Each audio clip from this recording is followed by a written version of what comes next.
Ibadahnya orang-orang yang lalai itu kebiasaan semata. Artinya dia wudu karena ingin menjalankan syarat dan kewajiban.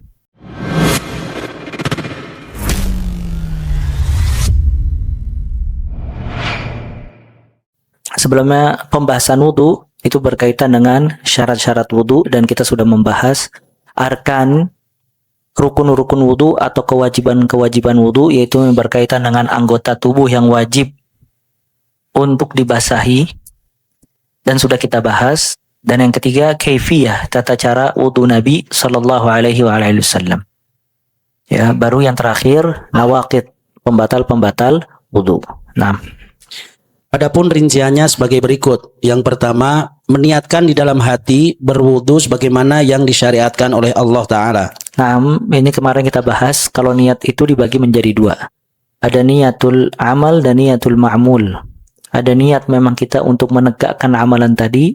Ada niat yang kita lebihkan atau niat yang di luar dari amalan tadi, yaitu kita niatkan ikhlas hanya untuk Allah Azza wa Jal. Nah, wudu, ketika seseorang ingin berwudu, dia harus niat membasuh atau mencuci anggota tubuhnya atau anggota-anggota yang wajib seputar wudu, diniatkan untuk berwudu. Karena kalau dia tidak niatkan untuk berwudu, maka tidak sah. Ya. Nah, niat ini harus wajib ada di dalam hati setiap orang hendak mengerjakan ibadah. Nah, niat yang berkaitan dengan ibadah tadi. Seperti mandi janabah.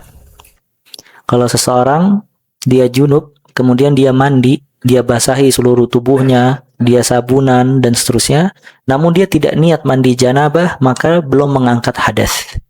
Karena dia tidak niat untuk mandi janabah. Begitu juga wudu. Kalau seandainya dia berwudu, dia membasahi atau mencuci semua anggota tubuhnya yang berkaitan dengan wudu, percis sebagaimana wudu, tapi dia tidak niat berwudu, maka wudunya tidak sah sampai dia hadirkan niat hendak berwudu untuk menegakkan sholat atau yang lainnya. Nah, niat ini ya harus ada di dalam hati sebelum dia mengamalkan amalan tadi. Adapun niat ikhlas, maka itu niat yang dia hadirkan ketika berwudu. Dia niatkan mengamalkan firman Allah Azza wa Jal, ya ayyuhalladzina amanu idza qumtum ila sholati faghsilu wujuhakum, dan seterusnya. Kemudian dia niatkan berwudu mengamalkan hadis Nabi sallallahu alaihi wasallam, man tawadda'a nahwa wudu'i hadza, barang siapa yang berwudu seperti wudu aku ini, maka itu bisa mendapatkan ganjaran yang jauh lebih besar dibandingkan orang yang berwudu hanya ingin menjalankan kewajiban. Ya, dia pengen sholat zuhur tidak sah kecuali dengan wudu. Dia dapat pahala dan sholatnya sah. Tapi berbeda ketika orang itu beramal hanya untuk Allah Azza wa Jal. Makanya ada perkataan, kata para ulama, ibadatu ahlil ghaflati adat wa adatu ahlil yaqdhati ibadat. Ibadahnya orang-orang yang lalai itu kebiasaan semata. Artinya dia wudu karena ingin menjalankan syarat dan kewajiban. Jadi kebiasaan. Ya, tapi kebiasaannya orang yang taat kepada Allah itu bisa menjadi ibadah. Nah, ini semua bisa menjadi kualitas amalan tadi dan tidak, itu tergantung dari niat. Maka para ulama mengatakan amalan itu bisa menjadi berkualitas dengan dua. Yang pertama niat, yang kedua dengan ittiba, sejauh mana dia mengikuti petunjuk Nabi Muhammad sallallahu alaihi wasallam. Maka semua ibadah itu harus dibarengkan ikhlas dan ittiba, ikhlas dan ittiba. Ikhlas menghadirkan niat istihdar, niat untuk Allah Azza wa Jal, sedangkan ittiba dia mempelajari semua tata cara ibadah sesuai dengan petunjuk Al-Qur'an dan juga sunnah Nabi sallallahu alaihi wasallam. Nah, yang kedua, mengucapkan bismillah. Nah, mengucapkan bismillah ini tidak wajib. Artinya kalau seseorang tidak mengucapkan bismillah, wudunya tetap sah. Dan di kamar mandi, dia mengucapkannya di dalam hati. Ketiga, mencuci kedua telapak tangan 3 kali.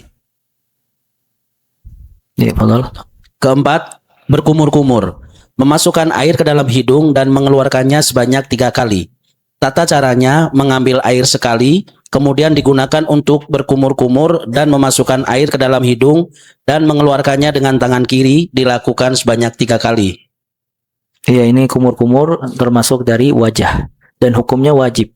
Masuk di dalam firman Allah Azza wa Jal, faghsilu wujuhakum, cucilah wajah kalian. Dan termasuk dari wajah adalah berkumur-kumur dan memasukkan air ke hidung, yang bahasa Arabnya istinsyak.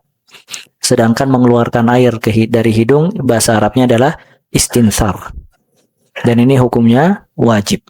Ya, dan sunnahnya yaitu didahulukan sebelum mencuci wajah. Nah, Kelima, mencuci muka sebanyak 3 kali.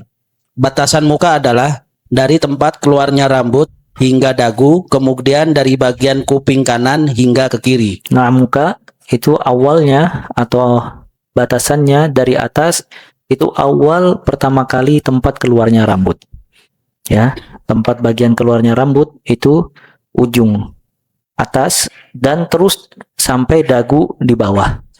Kemudian dari bagian kuping ke kuping lagi. Nah, itu semuanya harus basah. Dan kita pernah jelaskan bedanya al-ghusl dengan al-masah.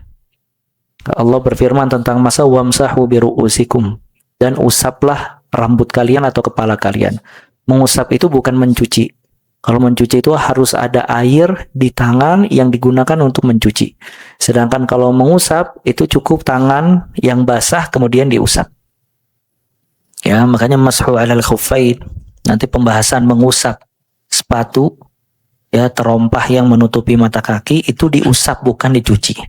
Sedangkan kalau kaki diusap apa dicuci? Dicuci. Ya, nah.